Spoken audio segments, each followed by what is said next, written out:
for variances from the city's UDO, appeals from final determinations made by city officials charged with enforcement of the city's UDO, requests for reasonable accommodations, and other requests as may be provided in the city's ordinances. Today, we only have 4 members present, and I believe all of the applications are variances, which would require 4/5 of a vote. So when we only have 4 members in attendance, we need to have With 4 members in attendance, you'd have to have a unanimous vote to pass variances. And so in these instances where we only have 4 of the 5 members present, we usually give the option to the applicants to determine whether they would like their matter heard today or to have it continued to another meeting where we would hopefully have the full board present. So apologies for that, everybody. Do we want to just go down the agenda and ask each applicant one by one if they would like to have theirs continued?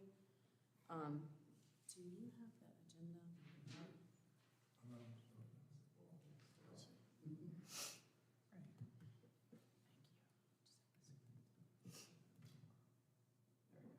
Thank you. So Justin Poovey, are you here? I'm here. Here. Okay, I recognize you from last month. Would you like to have your case continued until next month, or would you like to move forward? You'd like to go ahead and move forward today? Okay. And the second variance is Renee Hartwig and Nick Cirilli. Yeah. Hi, would you guys like to have your variance heard today, or would you like to wait until next month? We'll go today. Okay. Yeah, thank you. And is Aaron Wilson of Wilson Architects here? Yeah. Hey, Aaron, do you want to move forward, or you want to? Yeah, move forward. Can we still decide to continue if we get into it? You can make a motion to continue at any point during the proceeding. Yeah, you may. And David and Margaret Peterson. Hi, guys. Would you like to move forward today, or? Well, we can do a straw poll and see where we stand. We'll go today. And that's okay too. So, all right, great. Let's move forward then. We do not have any minutes to approve as of right now, so I will get into the introduction to quasi-judicial decisions. We are now beginning the evidentiary hearings for the cases listed on our agenda. In hearing cases, the board conducts a quasi-judicial evidentiary hearing. That means it is like a court hearing. State law sets specific procedures and rules concerning how this board must make its decisions. These rules are different from some other types of land use decisions, like rezoning cases, which are legislative in nature. This board's decisions are constrained by the standards in the city's ordinance and the facts presented at the hearing. The board hears and considers evidence presented at the hearing and applies the standards set forth in state law and the city's ordinance. The board must base its decisions upon competent material and substantial evidence presented at the hearing. If you will be speaking as a witness, please focus on the facts and standards, not personal preference or opinion. Participation is limited. This meeting is open to the public. Everyone is welcome to watch. Parties have rights to participate fully. Parties may present evidence, call witnesses, and make legal arguments. Witnesses may testify as to facts to which they are competent to testify, so long as those facts relate to the legal standards. In addition, lay or non-expert witness testimony is limited to facts, not opinions. For certain topics, this board needs to hear opinion testimony from expert witnesses. These topics include projections about impacts on property values and projections about impacts on traffic safety. For variance requests, as we've stated a minute ago, a 4/5 vote of the board is required to grant the variance. For all other hearings and matters, including the adoption of minutes, the decision will be made by a simple majority vote of the board. Witnesses must swear or affirm their testimony. At this time, we will administer the oath for all individuals who intend to provide witness testimony. Please stand and raise your right hand if you plan to provide testimony. If you think you're going to speak at all, you might want to stand. Thank you. Do you solemnly swear or affirm that the evidence you shall give to the board in this action shall be the truth, the whole truth, and nothing but the truth? I do. Thank you.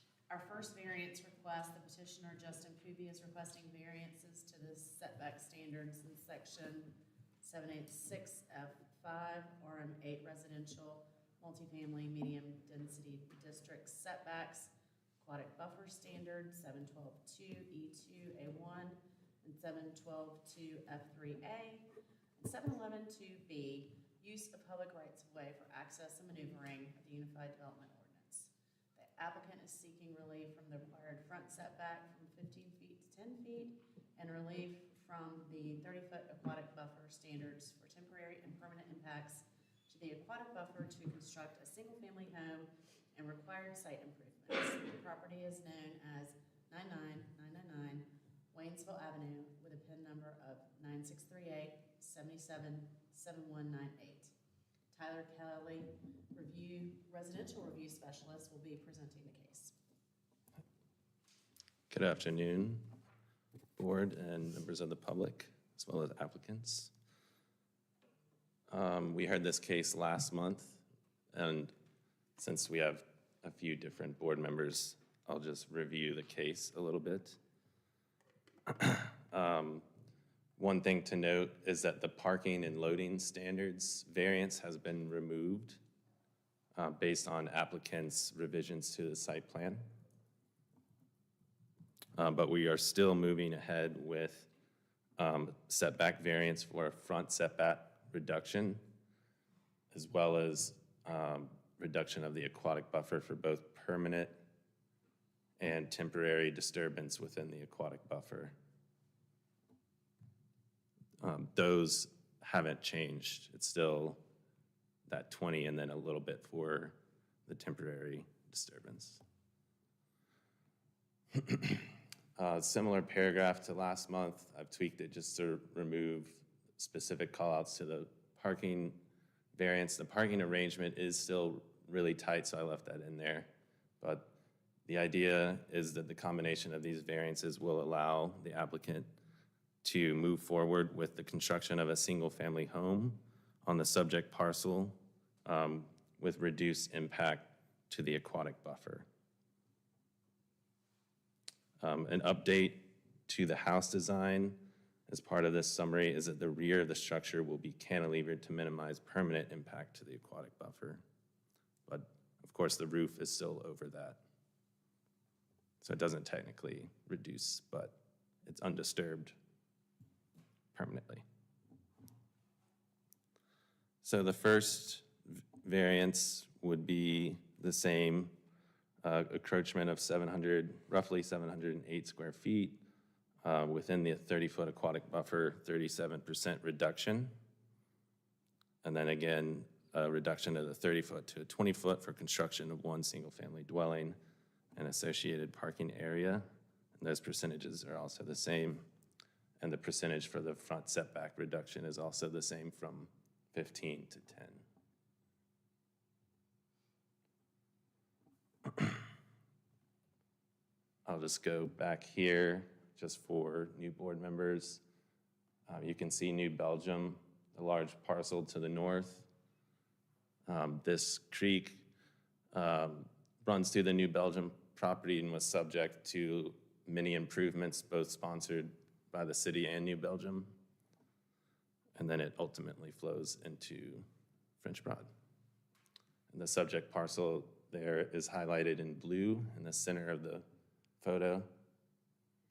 And then you can see the Waynesville Avenue running down towards New Belgium, and then as well as Deaver Street, and the creek kind of runs in that valley that you can see there. Kind of rides the property lines and then heads up back towards Haywood Road and cuts across many of the Deaver Street properties as well. It kind of meanders back and forth. Here's a better illustration of that closer to the subject site.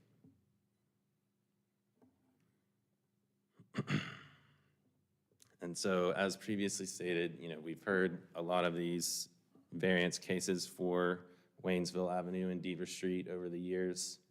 In February's meeting, there were comments about the property in relation to the floodplain, I just want to be clear that this property is not within the floodplain. The existing site conditions shown via the applicant's site plan illustrate 2,831 square foot substandard parcel, meaning that the parcel is smaller than what would be allowed to be subdividable today. It does not meet the underlying zoning district minimum. Parcel has a 38.13 foot frontage along Waynesville Avenue with a depth ranging from 77 downwards from Waynesville Avenue to the stream towards the rear of the property. And then after the stream, again, it shoots back up towards the neighboring property. So just to highlight the review and analysis considerations, minimum lot size for RM8 is 5,000 square feet. It's around half of that, a little over half. Aquatic buffer takes up roughly 1,900 of the 2,800 square feet. So practically without the variance, along with setbacks and parking requirements, the subject parcel could not be developed. So based on the applicant provided existing site conditions and site development plan, proposed grading necessary to construct does not meet the aquatic buffer restrictions. That's why we're here today. Approximately 35.5 feet, linear feet of the aquatic buffer within the project site. The applicant proposes to impact the entire length of the aquatic buffer. And then again, I'll highlight that without a variance, the applicant could pursue piping the length of the stream on his site, therefore removing the aquatic buffer except for the infall and outfall portions where there would be a Pac-Man shaped aquatic buffer line.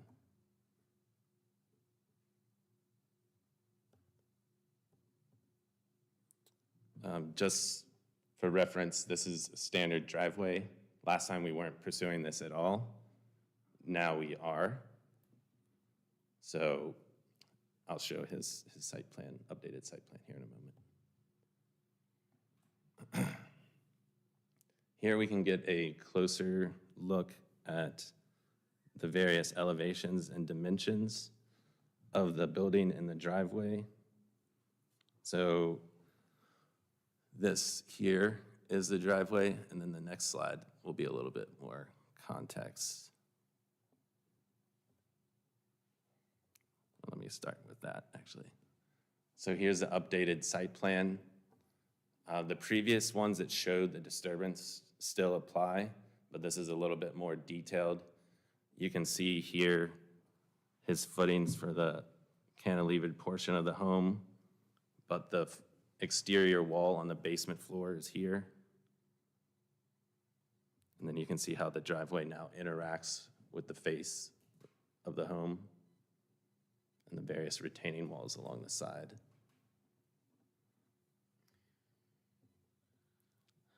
Tyler, can you get back to that real quick? So what is the full width of that opening? Of the driveway opening? 19. And is it, I'm having a hard time seeing it.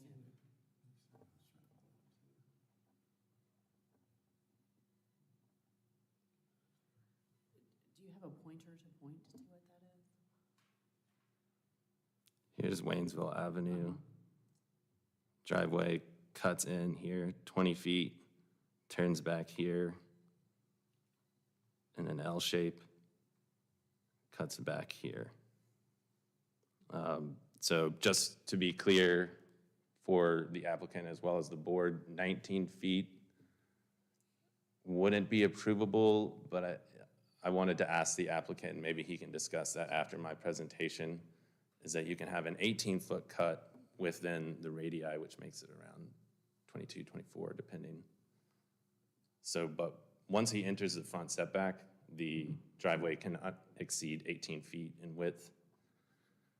In addition, I know that he has listed 2-car parking, but that lower half on the plan south here doesn't meet minimum parking.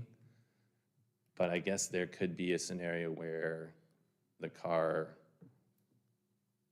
could be parked sideways like we saw before, but I'll let the applicant clear that up.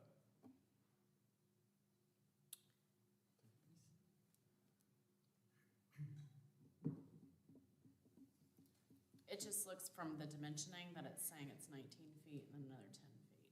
That's what it looks like on the dimensions, but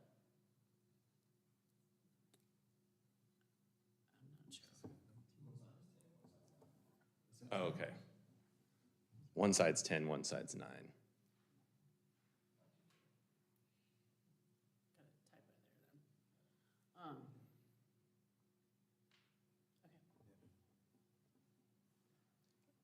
And I didn't include some of these in my presentation, but the applicant did submit some photos that can be found in the documents of other driveways in the neighborhood that look the same.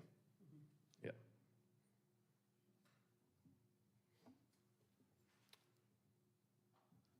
And then here, the last meeting, it's recommended to give both topo and elevations. So he's provided that for your review. You can see the cantilevered portion here, the basement, sidewalls, front door. And then again, here's the stream, here's the road, here's a cantilevered portion, small covered porch. And can you confirm, did you say that without the variance, this property couldn't be developed? Did I hear that right? Yeah, correct. Did the buyer know that when they purchased the lot? So I should have covered that. So the lot was established in 2000, or after 2000, or sorry, before 2010, which is when the aquatic buffer variance, or the aquatic buffer standards were put into place. So therefore, it's a hardship. Gotcha. Same owner? It doesn't matter if he bought it with the knowledge of, the subject parcel was created before the standards. You can see that in question 3, maybe, I think.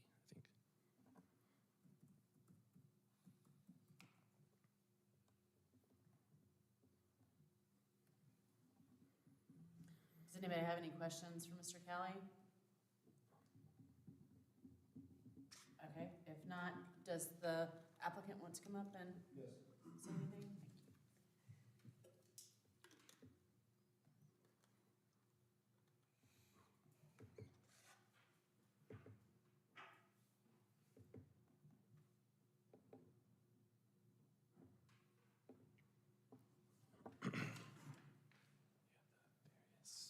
These are your photos here if you wanted to share. Okay, yeah, I don't think I need to share Okay. at this point. Thank you all for your time. Good to see you again. As Tyler mentioned, the major changes from last month's hearing and today are the parking arrangement. I sent a later document to Tyler showing it going one side of the pad 20 feet, the other side 17 feet. So it is a little farther back, and the house is an L shape overall, so it doesn't have the jog out. I don't know if that paper is available or if you have that document to show.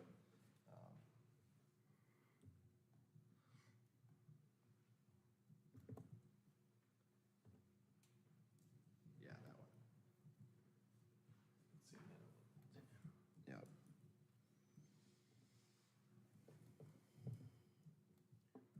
So it has been changed from a parallel street parking, which we all agreed on was not the best result there for this parcel.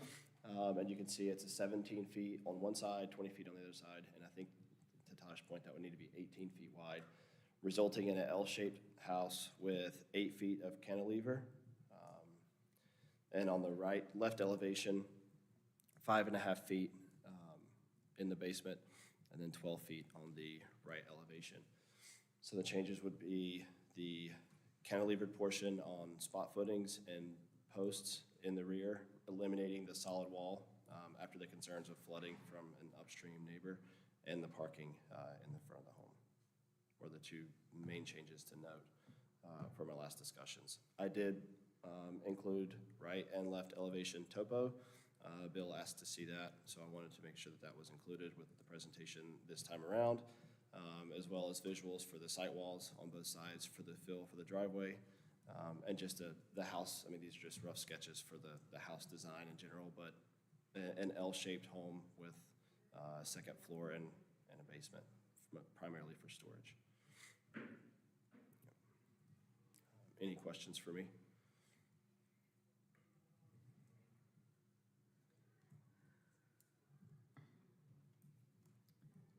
And to his point, I spent a lot of time in the neighborhood with consistency across all the driveways being about that 18 feet by 15 to 20 feet squares in front of the homes, with the driveway going up to the home facade itself to the street in square shapes. And that was fairly consistent throughout the entire street of Waynesville, past Reynolds.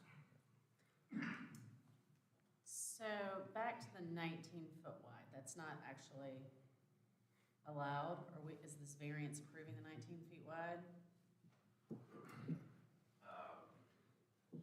Sorry. I think we could leave it up to Justin to state. I think he would need to go an additional foot in length towards those, like the patio stairs with the bushes, and then a reduced foot in width, and then that would just be a standard driveway. 18 feet wide is fine with me. It doesn't have to be 19 feet wide. And we could also, condition that as a part of the approval that he amend site plan to meet that standard, as well as you could, also condition the remediation, replanting schemata, so. Okay. So you place the condition on that as opposed to approving the 19? Yeah, just, he would have to revise when submitting for his permit, and that would be my first comment, is that the driveway needs to be 18 feet wide, but just to cover it here to make sure the minimum, or the maximum for that is 18, and then the minimum length is 18 for a parking space. So that wouldn't be. So even if you didn't have a, giant Suburban and you weren't hanging out in the right-of-way, we still can't consider it 2 parking spaces. It's 1 plus some extra room for maneuvering. So it's kind of up to Justin. I think he He's stated. only required one. Only required 1, but he wants 2, visitors, family. But I'll let him Only speak. people with small cars are allowed to come visit you. A Civic is 15 feet, I think. I spent quite a bit of time. Compact. Yeah. Yeah, it would be great if the driveway could be compliant with the width. So, 18 feet is, I don't need 19 feet. The width and length there, that one side needs to be 18 feet also. So it's two-car driveway? yeah, if you want to make it 18 feet and come closer to the house. But the requirements just are 1, correct? Mhm. Okay. So if you had the one on the page. That one left meets. is Gonna meet your standard. Okay. So, okay. I really appreciate the improvements and the Thank you. little bit more thorough thought about what kind of structure you could actually get on there and what it would look like, and taking into consideration sort of the construction methodology that you're gonna have to use, and trying to lessen the impact, at least from a perception standpoint, with the Right. piers versus a solid wall, which probably will cut down on construction costs anyway. Sure. Um, I think it's a much better product, so thank you guys for the feedback last time. I think it's a much better depiction of what I'm trying to achieve here. I don't think you would have been happy with a pull-off one parallel parking space, to be honest, I so. don't think so either. Okay, does anyone else have questions for the applicant? Okay. Is there anyone from the public here that would like to give testimony? Testimony with someone from standing? No, nobody's here today? Okay, great. Is there a discussion?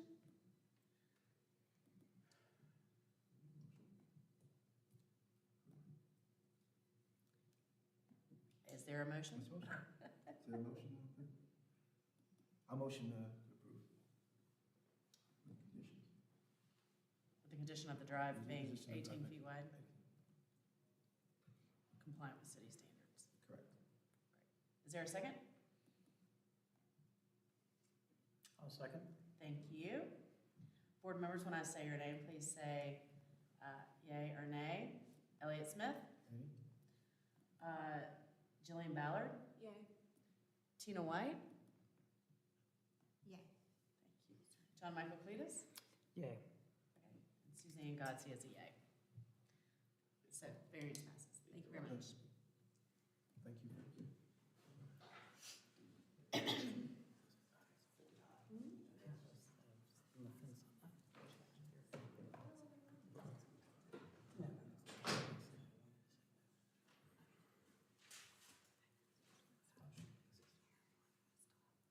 Okay. All right, the second item on our agenda is the property owner Renee Hartwig and Nick Sorelli are requesting a variance. Is that correct? Yeah. Thank you. To the setback standards in section 714-1A1, accessory uses and structures of the Unified Development Ordinance, the applicant is seeking relief from the required setbacks for the rear property line of 6 feet for an existing garage structure to be converted into an ADU. This is very familiar to us. The property is known as 16 Mountain View Road, and PIN number is 9658-77-1492.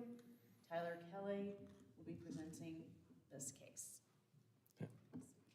Like Suzanne said, we have seen this scenario before. And as an update, staff is planning to bring changes to the accessory structures and uses now that it's called. So 714.1, we're looking at correcting that language for allowing legal, non-conforming structures to be converted into ADUs, although there's still a few restrictions on footprint and such, but, so pay attention to City Council next month. Here we go. All right, 16 Mountain View Road, variance to the 6-foot setback required for accessory structures. This property's located in Haw Creek area. To the south, you can see Tunnel Road. So that's kind of that stretch, like where the old DMV used to be, State Trooper's office. Here's the context for that parcel. 16 Mountain View is surrounded by other residentially zoned properties. Interestingly, the parcel to the south, which is the parcel where the building is most closely related to, is vacant, although it is owned by JAG, so I'm sure it will be built upon soon. Here's a survey. The structure we're talking about is this garage here.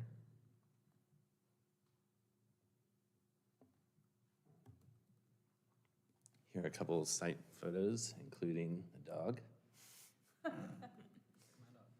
But you can see the approximate property line around the fence and that front corner of the garage. According to the survey, I measured, although the application says something like 2 or 3 feet, it looks like it's about 1 foot 3 3/4. Some other photos. The left and the previous were given by the applicant, and then I took this one from Google Street View.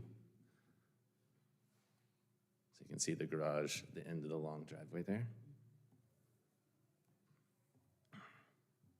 So the owners, Renee and Nick, are requesting a variance to 714.1, proposed replacement of existing non-conforming structure with a 2-story ADU along the side and rear property lines.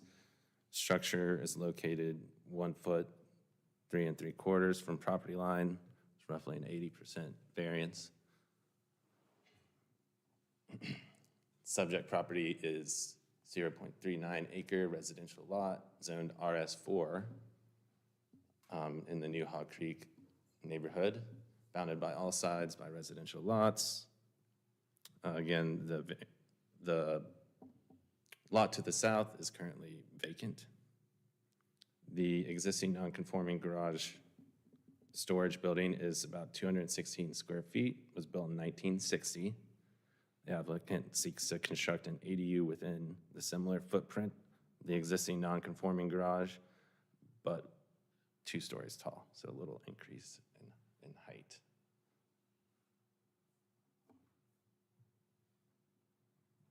So the review, analysis, and considerations. Again, accessory structures are to be located at least 6 feet off the property line. The existing garage is 1 foot, 3 3/4. It kind of has an angle to it. I think I measured that around 3.5.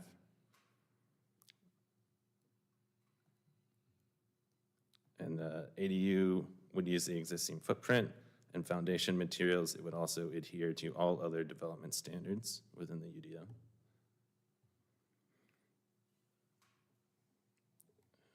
This is not clicking through. And that concludes my presentation. I'll go back to this one. Any questions from the board? Is the structure for the dog? They did send me a floor plan, but I was gonna let the applicant present that because I know it was just a rough idea. But the ADU could have the dog, but it will have bedroom, bathroom, sleeping, food preparation, and a bathroom. Therefore, it's an ADU. And the parking as shown is compliant as it stands now? As Yeah, you're proposing? the driveway is very long, so, yeah. Okay, great. Does anybody else have a question for Mr. Kelly? Does the applicant want to come up and share anything?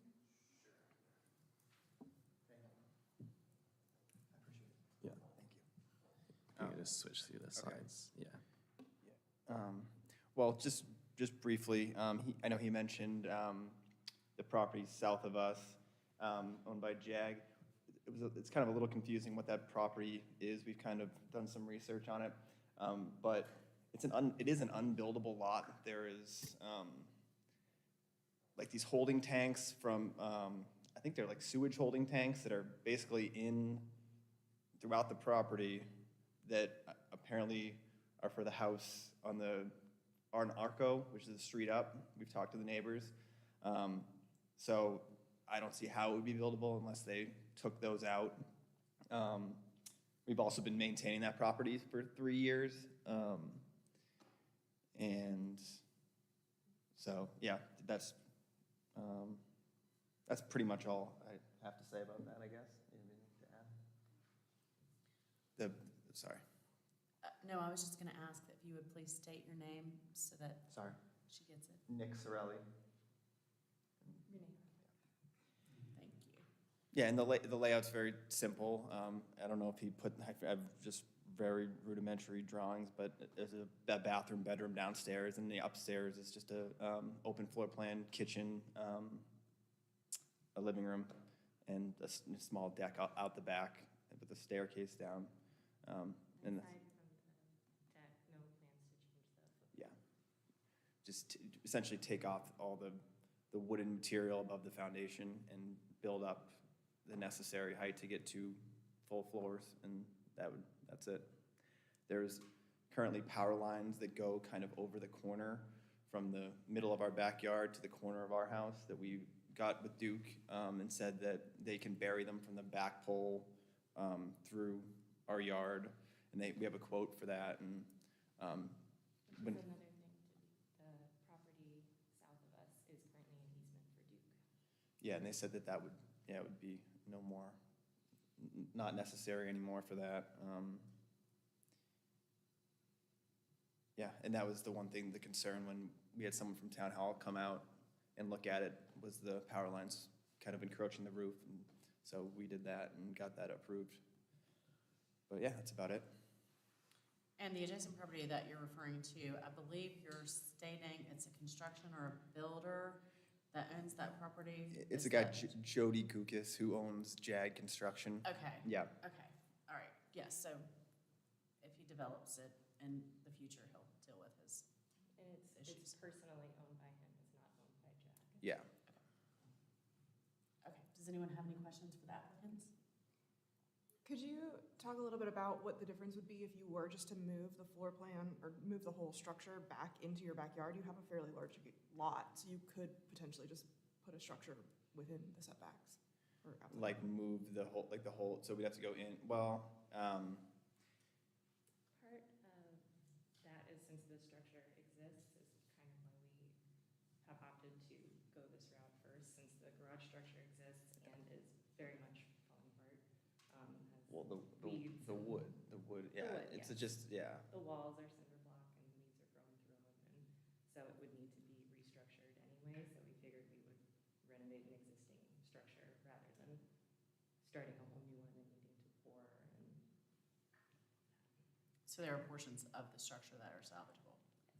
The block foundation I've had looked at, I mean, all the structures, I mean, we're gonna re-pour the slab, but the foundation itself is fine. It's just an old garage, the wood roof and stuff. It's just, yeah, that's the part that we'd be removing anyway. But yeah, I mean, just cost-wise and all that, if we could get it approved with the existing footprint, it is in the place where we'd want it. We wouldn't really want it more centered in our backyard if we could avoid it. Yeah, we like the size of our yard, and we can just kind of put a fence, behind where the new ADU would be, and kind of have a fenced-off place for whoever's renting it. So that's why we wanted to get it approved as is, if possible.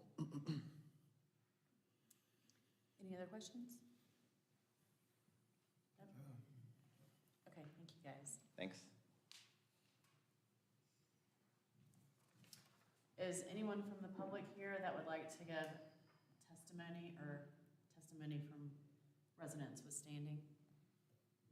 Okay, seeing none.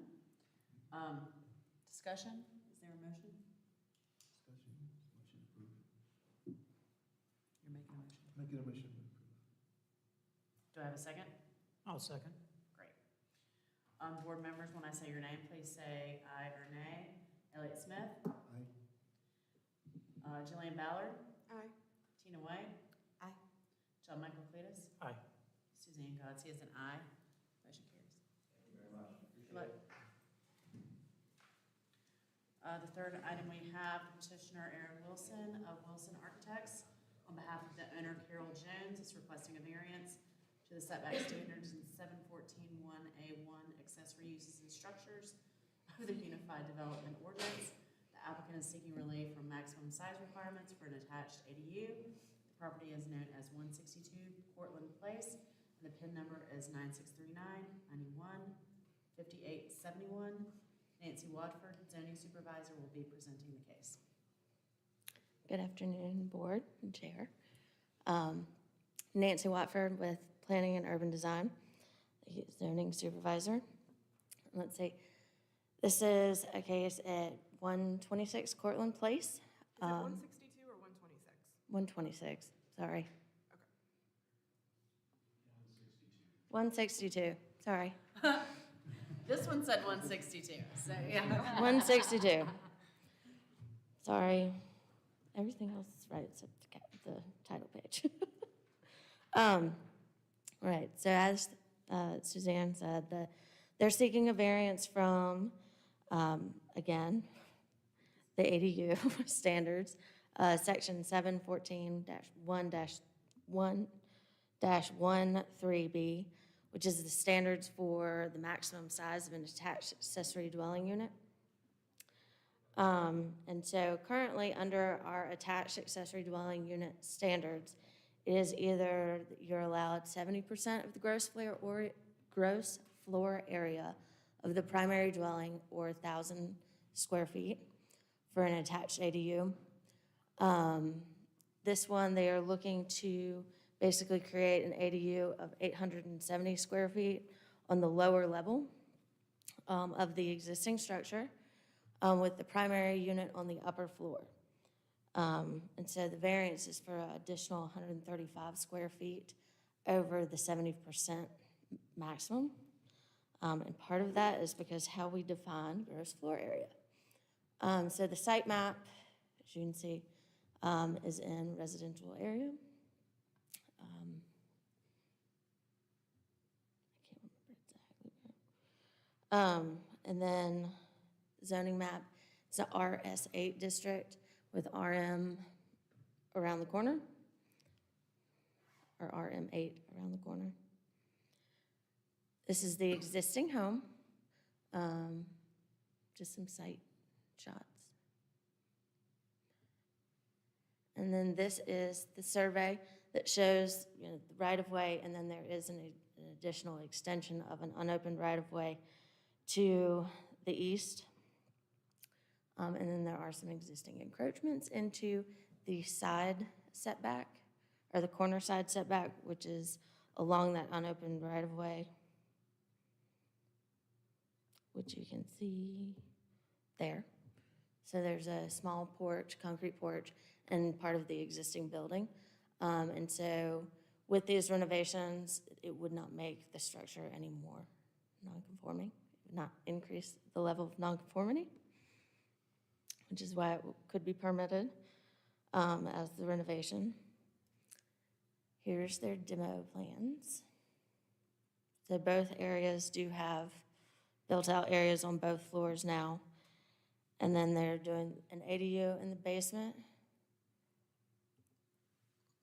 And then redoing the first floor. They're redoing the entire home, but to have 2 units.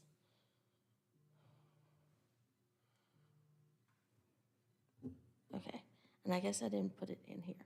But, so the thing with gross floor area is that when we look at gross floor area, it is both the square footage of the unit as well as anything under canopy or under roof, essentially is the easy way to explain it, that has activated space. So as part of that first primary floor, the existing front porch is included as part of the gross floor area. So it's why the gross floor area of the top unit is technically still larger than what will be the bottom unit. But it's because we look at an ADU from a gross floor area standpoint, but then apply a square footage. So, do you have any questions for me? I don't. Does anyone else have a question for Ms. Woodward? Okay, does the applicant want to come up and say anything? Hello, board members. I'm Aaron Wilson with Wilson Architects. Thank you for taking the time today. Nancy covered everything pretty much, but I certainly can answer any questions. I think I do want to mention that it is an existing 2-story structure. There are porches and things, but the footprint itself is the same on both levels. So we're trying to use what's there. We're not changing what the existing footprint is. So there's no other way really to use that little bit of extra space on the lower level. And so we're asking for the variance. But I'd be happy to answer any questions if you have them. Does anyone have any questions for the applicant? I don't. No one? All right. Thank you. Well, thank you. Is anyone from the public here that would like to give expert testimony or testimony from residents with standing? If you'll come up and state your name. Hi, my name is Tiffany White. I live at 238 Cortland Place. My neighbors and I saw the sign posted and want to commend staff for their recommendations to meet the needs of the missing middle. I think we all have concerns about affordable housing in Buncombe County. And I think that our concerns kind of stemmed from that we had some questions and wanted to know, is it appropriate for us to ask if these will be used for long-term rentals? the city's policy is what on long-term rentals, short-term rentals inside the city limits? Yes, I can sit here and answer that. So, ADUs are to be used as long-term rentals, unless they have some sort of internal connectivity, which is conditioned space that would allow them, one, to be used as a short-term versus not, and so we don't see that there is any internal connectivity from a staircase going down to the And second this unit. isn't owner Right. occupied either. Right, so, correct, and so that's the, so we only, so we don't allow short-term rentals. And either ADUs anyway, but, a homestay would, yes, have to be owner occupied and then have internal connectivity to be able to use what could have been built as an ADU To meet really as the a, definition as a of homestay. Right, Mhm. okay. The second question, concern that we had was parking on this section of our street is very limited.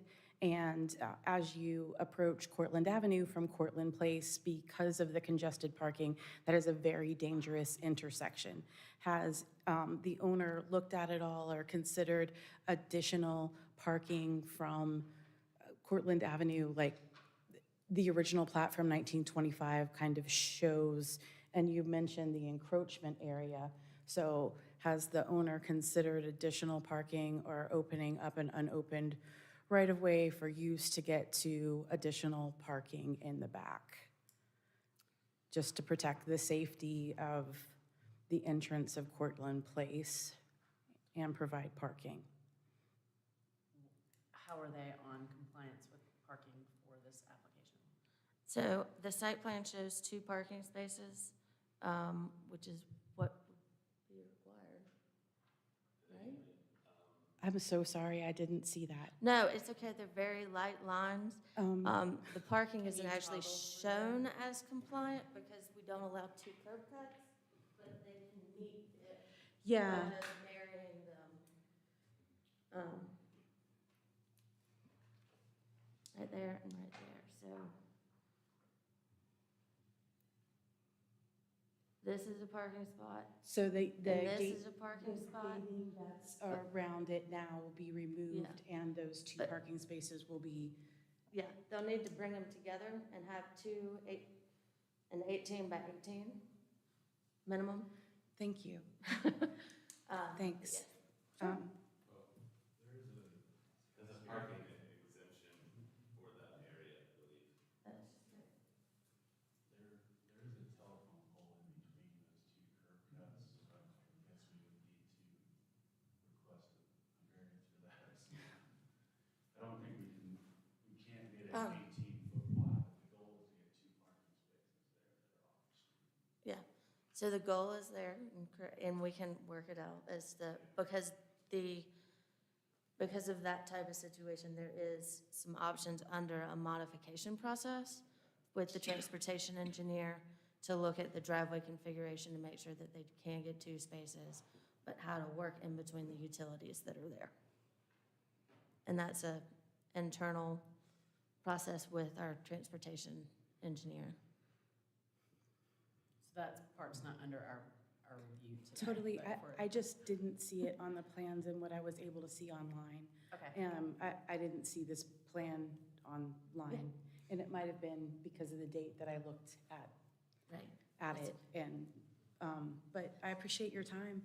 And I was will- this helpful? Yes, ma'am, thank you so Fantastic. much. Good, great. I will report back to the neighborhood. Okay, good, good, thank you, thank you. As there's no other commenters, I guess we'll close the public hearing.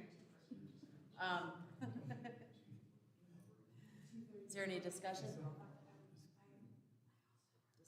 Any discussion? Well, I think that this is a wonderful use of a basement, providing an additional unit inside of a existing home. So, is there a motion? Second. Board members, when I say your name, please say yea or nay. Elliott Smith? Jillian Ballard, Yay. Tina White, Yay. John Michael Cletus, Yay. Suzanne Godsey is an aye, so it passes. Thank you.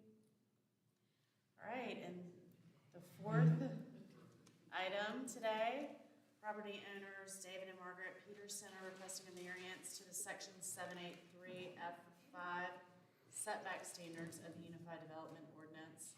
The applicant is seeking relief from the required setbacks for the side property line of 10 feet for the expansion of an existing garage structure. The property is known as 55 Sonnet Lane, and the PIN number is 9750-145312.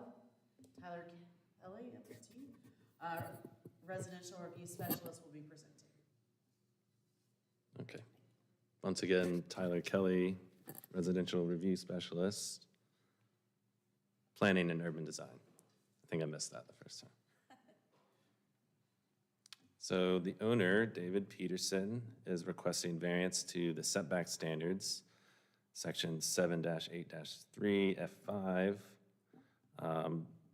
for RS4, which is a side setback of 10 feet. He's requesting a reduction to 4 feet for a length of 32.2, or 32 and 2 inches. Here's the site map. 55 Sonnet. It's located steep slope area, rather narrow lot. Here you can see it's surrounded by other RS4 lots. It's actually uniquely surrounded by one person who owns a narrow strip to the left and then a broader strip to the right, as well as, I believe, that corner parcel at 37, potentially.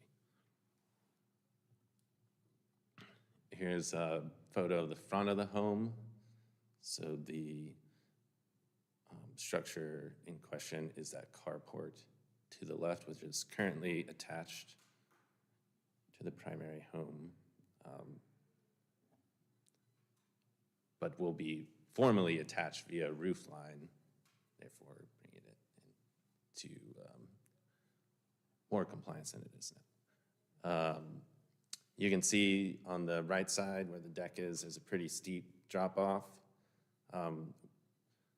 Myself and Sam Starbaum, the current residential review specialist at that time, met the applicant on site to discuss the location of a potential detached garage or attached garage, and there's a few complications with topography on that right side, and we don't allow detached garages in the front of a home. And then there was also some interesting, the foundation you can see barely sticking out of that, in that opening, the gate opening there. So it would have been, really significant elevation change between the first floor of the detached garage or attached and the roof line, therefore kind of making it impossible to attach to the front of the home. So we arrived here at the carport scenario where the existing drive is. So we were trying to avoid a variance, but here we are. So here's a survey. You can see the driveway cut entering on the north side there, and then the existing carport, and then the line in yellow is the proposed addition and expansion to the carport.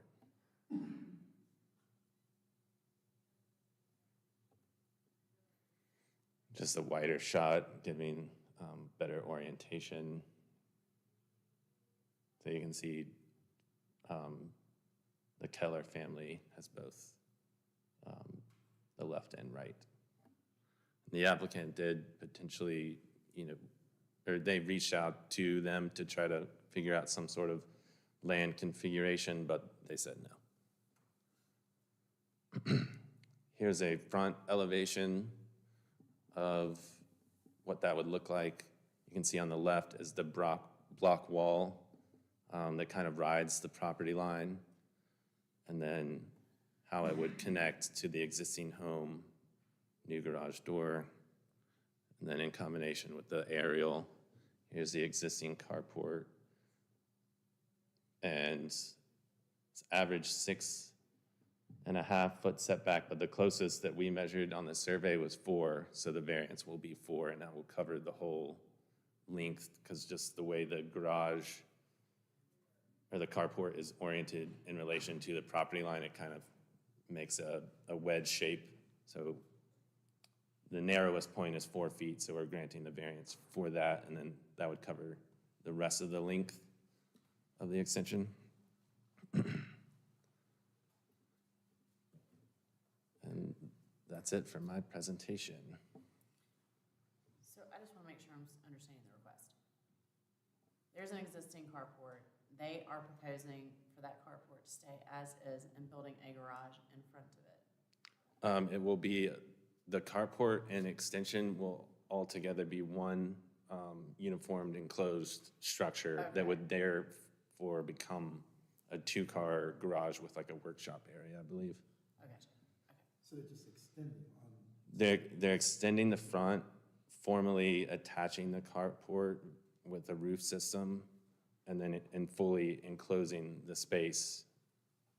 So it will be an attached garage. We're moving the carport that's there and putting up something new in that same footprint. Basically, yes. I can let them talk about the details of that, but from a zoning perspective, we're looking at it, they're expanding an already existing structure.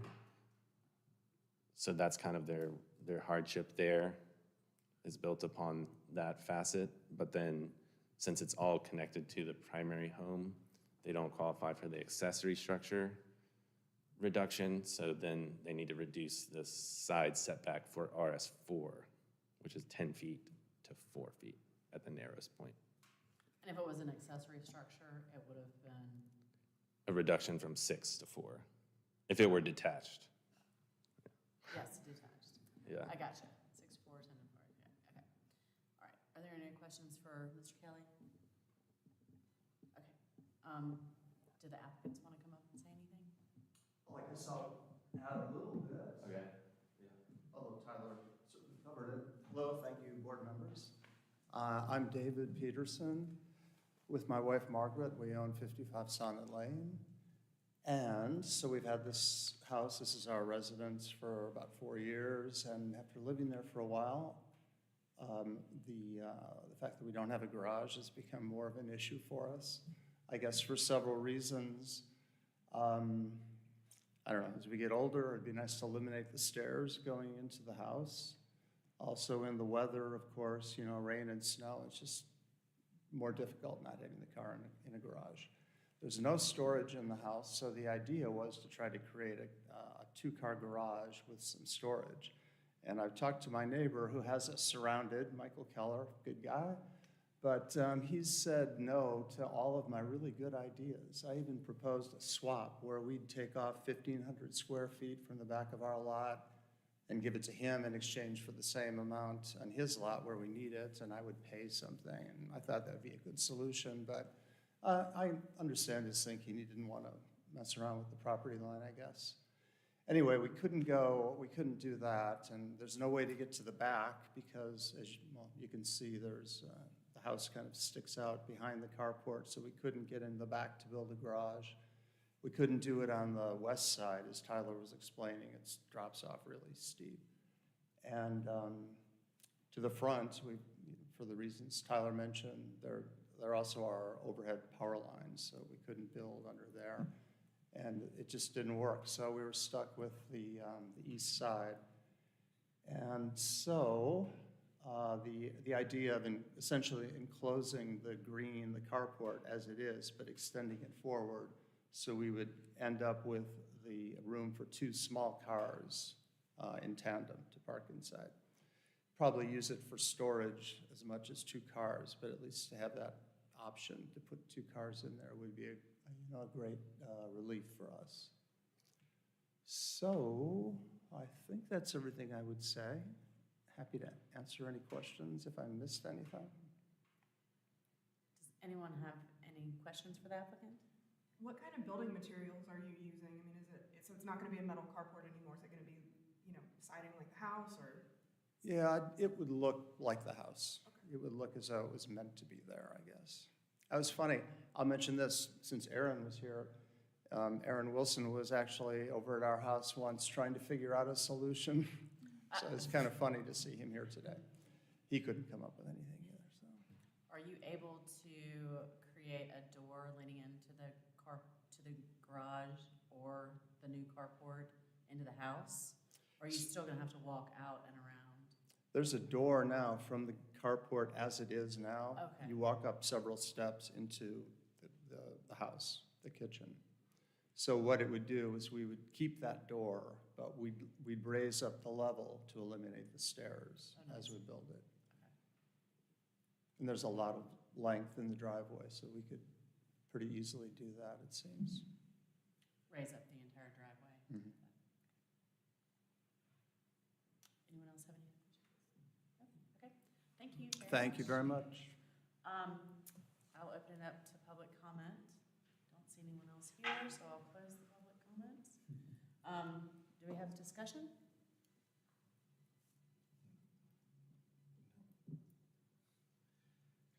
Well, just for the record, I'll state that